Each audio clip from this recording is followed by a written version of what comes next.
Bonjour chers amis et bienvenue au premier cours de langue chinoise que je vais essayer d'introduire. Alors, apprendre le chinois, c'est parfois difficile pour certaines personnes, pour certains apprenants.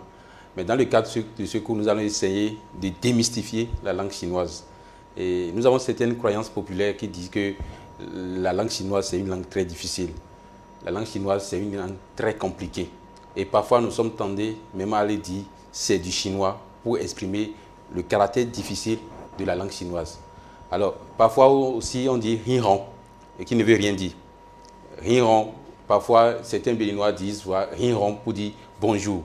Mais bonjour en chinois veut dire ni hao. Je vais essayer de l'expliquer dans un autre numéro. Alors, l'apprentissage de la langue chinoise prend du temps.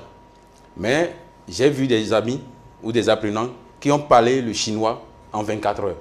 Donc la langue chinoise, c'est une langue facile. C'est très facile. Et il y a aussi certaines habitudes d'apprentissage de la langue chinoise qui découragent certains apprenants.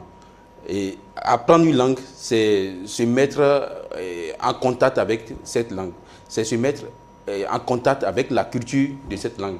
C'est se donner du temps pour apprendre vraiment cette langue. Donc il faut cultiver très tôt les habitudes qui permettent un bon apprentissage de la langue chinoise. Alors, quelques principes de base que j'aimerais expliquer dans le cadre de ce cours. Il faut comprendre que la langue chinoise n'a pas d'alphabet. Donc, il n'y a pas ABCD ou bien ABCD en langue chinoise. Secondo, il faut comprendre que la constitution des mots s'appuie sur plusieurs milliers de caractères. Donc, pour comprendre le chinois, déjà avec 4000 caractères, tu peux déjà mieux parler le chinois, mieux lire le journal chinois, mieux t'exprimer en chinois. Donc, 4000 caractères, ce n'est pas petit, mais ce n'est pas peu non plus. Alors, l'écriture de la langue chinoise est idéographique. Donc, c'est fait à base de dessins qui expriment vraiment une réalité. Et je vous dis déjà que c'est la seule langue au monde qui traduit une réalité exprimée par le mot. Donc, quand je vais dire, par exemple, kou, par exemple, la bouche, donc on l'écrit pratiquement comme le dessin de la bouche. Alors, il existe une transcription phonétique, une transcription alphabétique qui doit nous permettre de lire la langue chinoise. Donc, cette transcription phonétique que vous pouvez lire en utilisant les lettres alphabétiques s'appelle pinyin. Pinyin. Alors, toujours parlant des spécificités de la langue chinoise, nous allons chercher à savoir quelles sont les régions dans lesquelles on parle la langue chinoise. D'abord, prioritairement, c'est la Chine, qui fait à peu près 1,3 milliard de population. Nous avons aussi le Taïwan, où on parle la langue chinoise comme langue officielle. Nous avons le Singapour, où aussi ils ont la langue chinoise comme langue officielle. Donc c'est une langue qui est parlée avec beaucoup de population. Donc c'est une langue importante pour les affaires qu'il faut chercher à comprendre et à démystifier, comme je le disais au début. Alors, la langue chinoise a été instituée en Chine en 1930. Donc, c'est à partir de 1930 que la langue chinoise est devenue une langue officielle du peuple chinois ou de la République populaire chinoise. Alors, comment on dit chinois, la langue chinoise en chinois? Puisque c'est la langue parlée par la majorité d'une ethnie qu'on appelle Han en Chine, cette langue est devenue, les Han constituent à peu près 90% de la population chinoise. Donc c'est la langue des Han qu'on a instituée pour devenir une langue officielle de la Chine. C'est pourquoi on dit Han Yu pour désigner la langue chinoise. La langue chinoise, c'est la langue des Han. Han Yu, Yu comme expression. Donc Han Yu, c'est la langue chinoise. Répétez après moi. Han Yu, Han Yu, donc pour dire chinois. Alors, il y a aussi une autre expression qu'on appelle et qu'on utilise fréquemment. On dit Chongwen. Chongwen, Chong qui veut dire milieu, Wen qui veut dire culture. Et vous allez comprendre que par le passé, on désignait la Chine comme l'empire du milieu. Donc, quand on dit Chongwen, Chong veut dire milieu. Donc, Chongwen, ça veut dire que la culture ou bien la langue chinoise, la langue parlée par l'empire du milieu. Et quand les Chinois ont pris la langue chinoise comme langue officielle, c'est devenu une langue commune au peuple chinois. C'est pourquoi on parle de Pourtant, roi. Pourtant qui veut dire commun. Roi qui veut dire expression. Donc, pour ton roi, il veut dire langue commune de la Chine. Et je le disais au début que la langue chinoise est une langue idéographique. Donc, il utilise des caractères comme dans l'Égypte ancienne où on utilise des hiéroglyphes. Donc, pour écrire la langue, quand on n'utilise pas des caractères, ça devient pinyin. Donc, à partir de maintenant, vous allez dire Hanyu pinyin.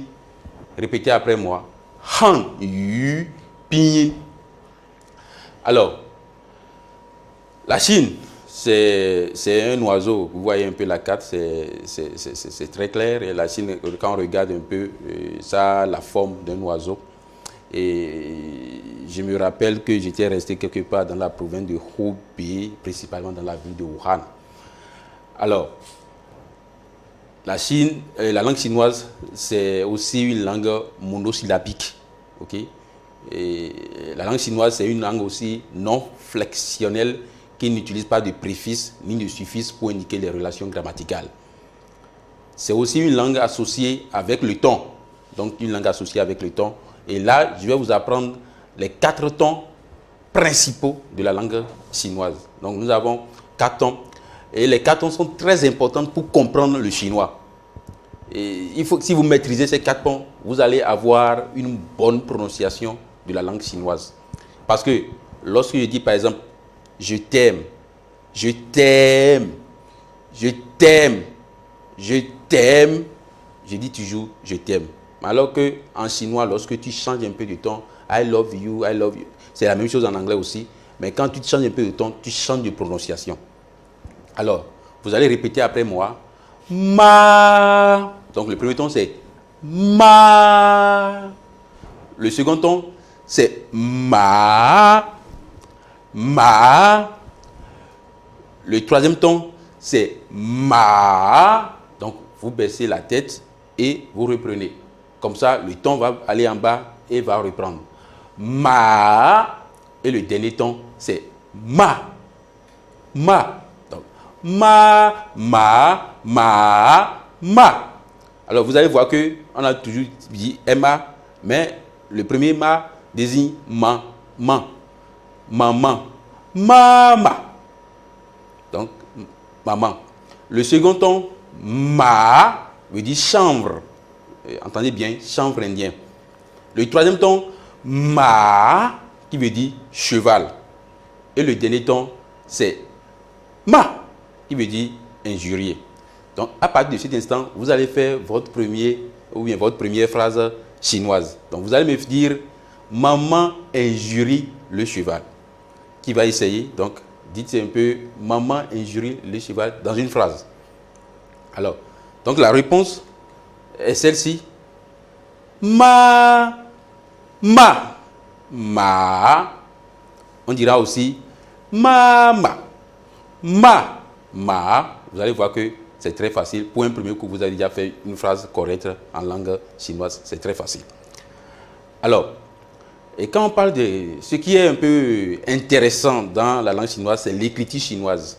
Et quand vous allez en Chine, vous allez constater que beaucoup de personnes sont dans les rues en train de montrer l'esthétique de l'écriture chinoise. Donc, comme vous le voyez sur la photo, vous allez voir que c'est très intéressant de voir des gens en train de faire la calligraphie chinoise au niveau des rues chinoises.